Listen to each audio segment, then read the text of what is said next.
베드로전서 4장 12절 13절의 말씀을 제가 읽어드리겠습니다. 사랑하는 자들아, 너희를 연단하려고 오는 불시험을 이상한 일 당하는 것 같이 이상히 여기지 말고 오히려 너희가 그리스도의 고난에 참여하는 것으로 즐거워하라. 이는 그의 영광을 나타나실 때에 너희로 즐거워하고 기뻐하게 하려 함이라. 아멘. 재은이가 다음 주에 입교식을 한다고 말씀을 드렸어요. 그래서 이제 재은이와 같이 저랑 그 입교 문답을 해서 교육을 좀 하고 있었거든요. 재은이한테 물어봤습니다. 예수님이 몇 년을 살았냐? 그건 몇 살 때부터 공생애를 시작했냐 했더니 긴가민가 하는 숫자를 얘기하더라고요. 정확히 모르더라고요. 예수님은요, 총 33년을 이 땅에서 사셨어요. 그리고 30세 때까지는 그의 아버지 요셉과 마리아와 같이 아버지의 일, 목수의 일을 도우면서 사셨습니다. 그리고 30세가 되면서 그가 이제 부모의 집을 떠나서 공생이라고 하는데 제자들을 부르시고 그들에게 하나님 나라를 가르치시고 여러 가지 기적을, 표적을 행하면서 이스라엘을 치료하셨던 사건이 3년 동안 지나게 되어집니다. 이 3년의 시간이 마칠 때가 바로 오늘 종료주일입니다. 예수님은 이미 자신의 죽음, 자신의 부활을 제자들에게 가르치셨습니다. 그 말씀을 이루시기 위해 예루살렘에 입성을 하십니다. 이때 많은 이들이요, 예수님을 기대했습니다. 예수님이 새 나라를 건설하고 새 왕국을 건설하고 자신들에게 다윗의 때와 같이 부강함을 다시 한번 회복할 것을 기대하면서 예수님 호산나 하면서 예수님을 찬양했습니다. 길가에 자신들의 겉옷을 쫙 카페트처럼 뿌리고 어린 나귀 새끼에 타 예수님이 그 예루살렘을 입성하실 때 많은 자들이 환호했어요. 그런데 이 종료주일이 지나면서요, 우리는 인간의 완악한 민낯을 발견하게 되어집니다. 종료주일은요, 제 생각에는 그렇습니다. 예수님의 사역 가운데서 가장 인간적인 호감, 인간적인 존경, 인간적인 영예를 맞이하는 순간이었어요.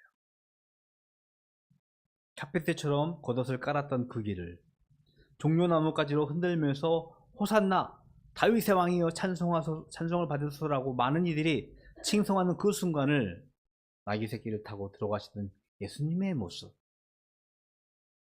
정말 새 왕이구나 싶을 정도로 예수님의 그 길은 멋있었을 거라고 추측을 해보게 되어집니다.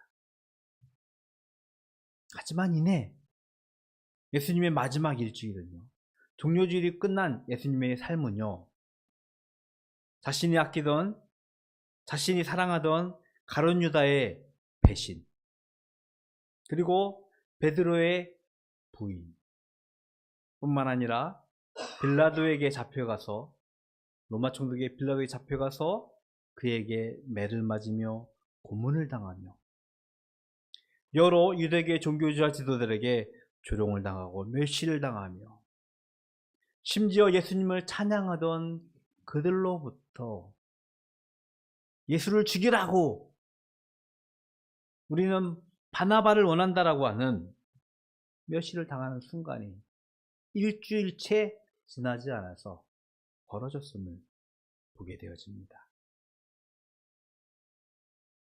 이것이 인간의 민낯인 것 같아요.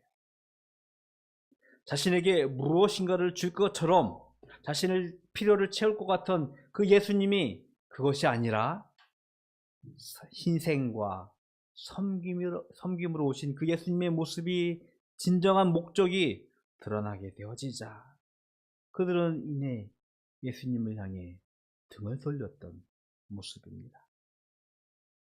예수님이 당하는 고난과 조롱은요, 죄악의 결말입니다.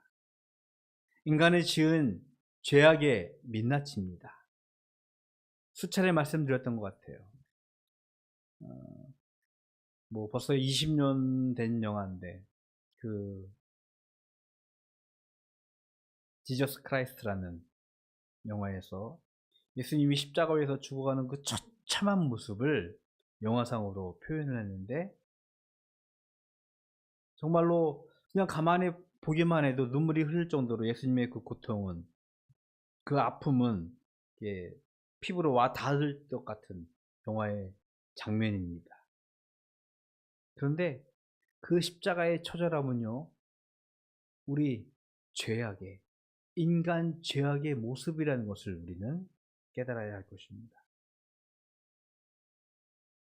그 죄악의 잔인함, 죄악의 그 악함이 바로 예수님을 그토록 고통스럽고 아프게 십자가 위에서 처절하게 죽어야 하게 했던 결과였던 것입니다.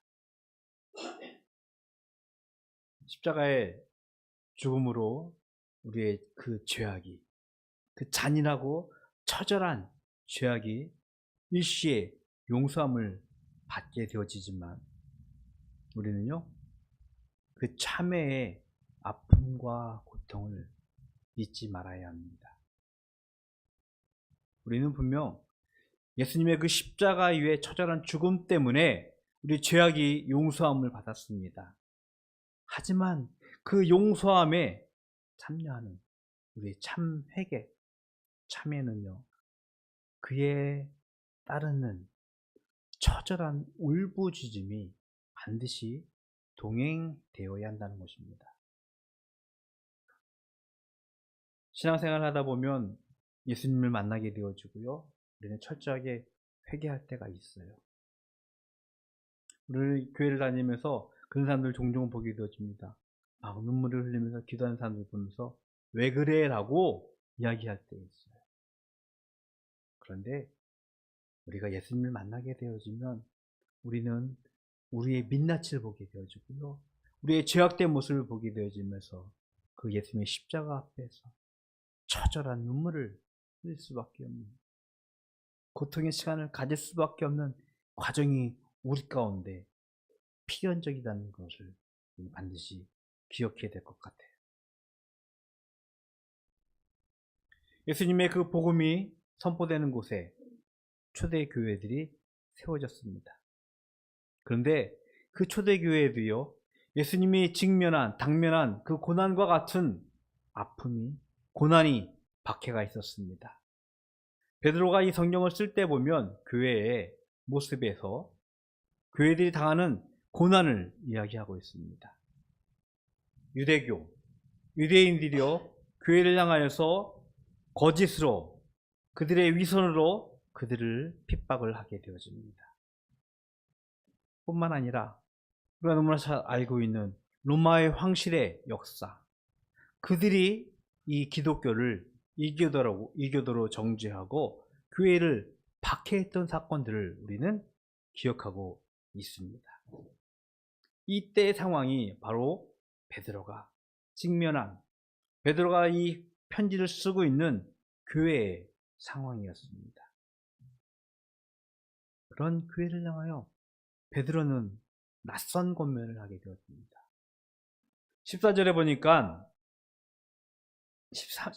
보니까 오히려 너희가 그리스도의 고난에 참여하는 것으로 즐거워하라 라고 권면을 하고 있어요. 글쎄요, 세상에 그 누가 고난을 즐거워하고 달갑게 여길까? 고난에 참여하는 것, 고난을 당하는 것을 좋아할까 물어보게 되어집니다. 어느 누구도 고난을 달가워할 사람은 없을 것입니다. 하지만 예수님은 이미 우리들에게 말씀하셨습니다. 너희가 고난을 받을 것이다. 이 땅 위에서 예수님을 위하여, 하나님 나라를 위하여 부모와 자식과 집과 전토를 벌인 자는 이 땅 위에서 100배나 하나님께서 분명히 보상해 줄 것이지만 더불어서 박해를 받을 것이라고 예수님이 말씀하셨어요. 우리에게 분명히 하나님 나라의 풍요로움이, 풍성함이 약속되어 있지만 동시에 박해가, 고난이 있음을 예수님은 이미 우리들에게 말씀하셨습니다. 그 이유는요, 세상이 지향하는 가치가 있어요. 세상이 바라는 목표가 있습니다. 그런데 우리는 어떻습니까? 저희 교회가 기도하고 있는 또 다른 비전 중에 하나가 바로 다른 삶이에요. 그들이 향하는 목표점, 지향점이 아니라 다른 삶을 살기를 기대하기 때문에 세상은 우리를 절대로 가만 내버려 두지 않기 때문인 것입니다. 예수를 믿기 때문에 살아가는 고난, 박해는 필연적이에요. 뿐만 아니라 우리는 예수님의 삶을 우리의 삶으로 살기를 원하고 있는데 그 예수님의 삶은요, 필연적으로 또한 고난이 있음을 우리는 깨달아야 합니다. 예수님은요, 이 세상에 오실 때 많은 사람의 존경, 찬송, 친송이 아니라 오히려 자신을 희생하고 섬기러 이 땅에 오셨음을 분명히 말씀하셨어요. 우리가 이 땅에서 예수의 삶을 살아가고자 한다면 그 예수님의 희생, 섬김이 우리 가운데 있어야 합니다. 희생과 헌신은요, 불가피하게 고난을 동반할 수밖에 없어요. 많은 사람의 칭송, 많은 사람의 존경이 아니라 업신여김, 조롱, 멸시, 그것이 반드시 동반되기 때문인 것입니다. 물론 자금의 상태에 교회의 모습을 보면서 매우 안타까울 때가 있어요. 교회가 많은 이들로부터 부러움, 심각할 때는 시기, 질투의 대상이 되어집니다. 왜요? 너무나 많은 힘을 가질 때가 있어요. 너무나 큰 교회가 되어서 그 자리를 찾고자 많은 이들이 탐욕을 내는 교회 지도자들의 모습을 보기도 합니다. 그런 것을 겨우 경계해야 될 것 같아요. 자신의 탐욕에 빠진 교회의 모습, 그것과는 우리는 분명 한층 거리를 두고 예수님의 섬김과 희생을 우리는 기억해야 할 것입니다. 기독교 역사를 보면요, 그 예수님을 믿는다는 이유로 따돌림을 당하고요, 조롱을 당하고요, 매를 맞고 심지어 죽임을 당했던 역사들을 우리는 직면하게 되어집니다. 우리나라에도 그 기독교의 역사는 분명히 있습니다. 직접적으로는 우리와 좀 거리가 있을 수 있지만 양화진에 가면, 합정에 가면 그 선교사들의 묘지, 물론 그것은 천주교랑 같이 있기도 하지만, 혹은 수원에 있는 제아미의 순교회, 예수님을 믿기 때문에 당하는 죽음을 우리 한국 기독교 역사에도 분명히 가지고 있다는 것을 우리는 깨닫게 되어집니다. 그런 우리에게 베드로가 그리스도의 고난에 참여하는 것으로 즐거워하라는 이유는요, 바로 12절에서 말씀하고 있습니다. 사랑하는 자들아, 너희를 연단하려고 오는 불시험을 이상한 일 당하는 것 같이 이상히 여기지 말라라고 우리들에게 말씀을 하고 있습니다.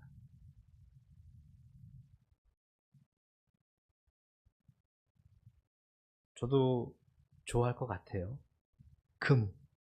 순금. 어떻게 만들어진지 아시죠?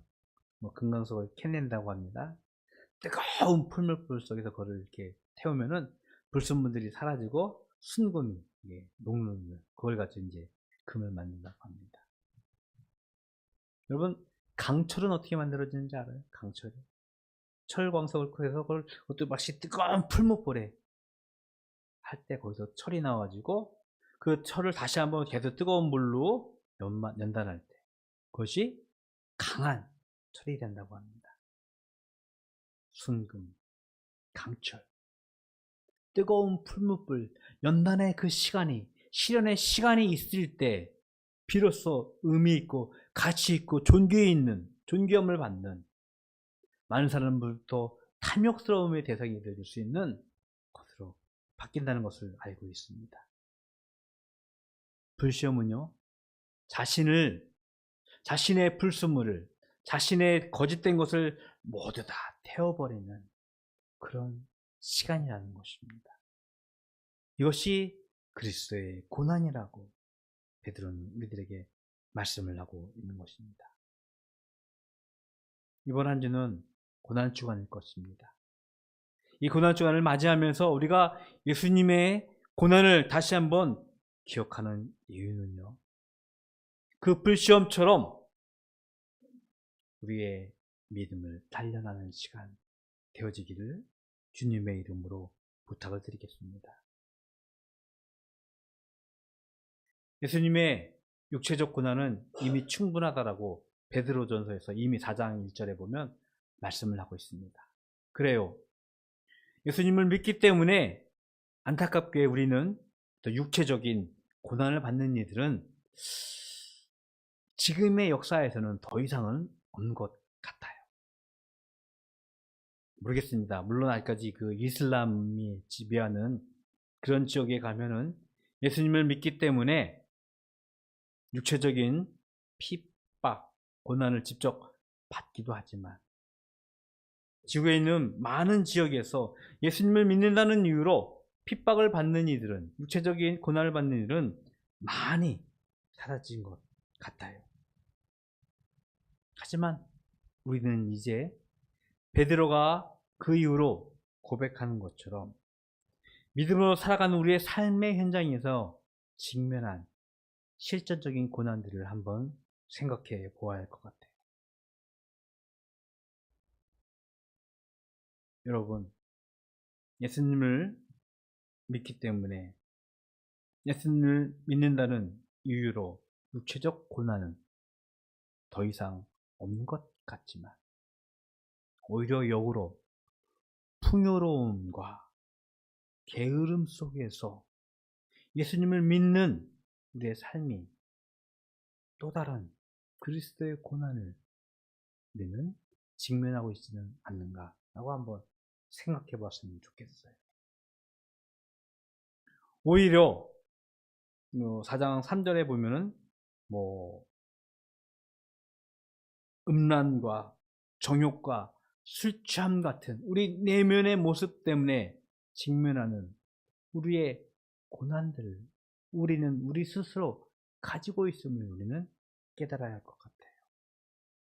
육체적인 고난의 그 지평을 넘어선 풍요와 나태함 속에서 유래되어지는 우리의 고난들. 초대교회가 직면했던 유대교회의 핍박과 로마 왕실의 박해, 그런 고난은 아니지만 예수님을 믿기 때문에 여러분들이 직면했던, 당면했던, 경험했던 불이익, 손해들은 있었는지요? 혹은 예수님을 믿기 때문에 경제적으로, 정서적으로 불이익을 당해본 경험은 있는지요? 예수님의 고난주간을 맞이하면서 다시 한번 여러분들에게 권면하고 부탁을 드립니다. 예수님의 고난을 기억하시고요. 그 예수님의 고난이 나의 삶 가운데서 드러나기를 기도해야 할 것입니다. 예수님의 희생, 예수님의 헌심, 자신을 내어주신 그 모습을 우리는 당당하게 우리 삶 가운데서 드러내야 될 줄로 믿습니다. 어떤 신학자가 그렇게 이야기하더라고요. 그리스도의 고난을 받는다는 것은요, 우리가 그리스도에게 속했다는 것을 보증한다는 것입니다. 예수의 고난, 예수님의 고난, 그것은 우리 삶에 필연적이다는 거예요. 베드로는 그 그리스도의 고난의 목적이, 그 그리스도의 고난이 우리에게 임할 것은 바로 그리스도의 영광이라는 것입니다. 13절에 보니까 이는 그의 영광을 나타내실 때 너희로 즐거워하고 기뻐하게 하려 한다. 고난의 목적이 바로 그리스도의 영광입니다. 성경 하나 읽어드릴게요. 마태복음 5장 11절의 말씀인데요. 새번역이라는 다른 성경입니다. 조금 좀 이해하기 쉬우려고 다른 성경의 번역을 좀 찾아봤습니다. 너희가 나 때문에 모욕을 당하고 박해를 받고 터무니없는 말로 온갖 비난을 받으면 복이 있다. 예수님께서 산상수훈을 말씀을 하시면서 결론 부분 하신 말씀이에요. 예수님 때문에, 나 때문에 모욕을 당하고 박해를 받고 터무니없는 말로 온갖 비난을 받으면 복이 있다라고 분명히 우리에게 선포하고 계십니다. 이 땅을 살아가는 그리스도의 삶, 많은 이들과 달라요. 그들이 원하는 가치, 그들이 원하는 삶의 지향점과는 다른 삶을 우리는 살아야 합니다. 어찌 보면은 하나님 나라라는 미래의 큰 소망을 갖고 있지만 그리스도의 고난이 가져오고 있는 그의 영광, 그의 풍요로움이 우리의 현재의 삶을 넉넉하게 만들어줄 줄로 믿습니다. 바라는 것은 1년 내내 했으면 좋겠지만 꼭 그렇게 못하더라도 이번 한 주는요, 다음 주 예수님의 부활을 준비하기 위해서 예수님의 고난을 기억하면서 우리가 그리스도의 고난에 참여하기를 기뻐하고 기대하면서 이번 한 주 예수님의 고난을 참여하는 바닷교회 모든 가족이 되기를 주님의 이름으로 축복을 드리겠습니다. 기도하겠습니다. 하나님, 감사합니다. 이 땅 위에 예수님을 보내셨고 그 예수님이 우리의 죄악을 담당하기 위하여 매를 맞으며 고난을 받으며 십자가 위에서 죽으셨다는 것을 저희들이 깨달았습니다. 그 예수님의 죽으심, 예수님의 고난을 기억하는 이번 한 주 되기를 소원합니다. 우리의 삶에 그리스도의 고난이 나타나게 하시옵시고 그 그리스도의 고난에 참여함으로 그리스도의 영광을 우리가 기대하고 소망하는 저희들 될 수 있도록 축복하여 주시옵소서. 하나님께 구별하여 예물 드립니다. 주일 예물로, 소득의 10분의 1로, 기도의 제목으로 드려진 예물 주님 기뻐 받아 주시옵시고 이 예물로 하여금 우리가 기꺼이 예수 그리스도의 삶을 살아가는 믿음의 고백으로 삼아 주시옵소서. 지금은 우리 구주 예수 그리스도의 은혜와 하나님 아버지의 그 크신 사랑하심과 성령님의 교통하심이 그리스도의 고난에 참여하는 것을 즐거워하며 이 땅 위에서 그리스도의 영광으로 살아가기를 소원하는 모든 성도들 머리 위에 영원토록 함께 있을지어다. 아멘.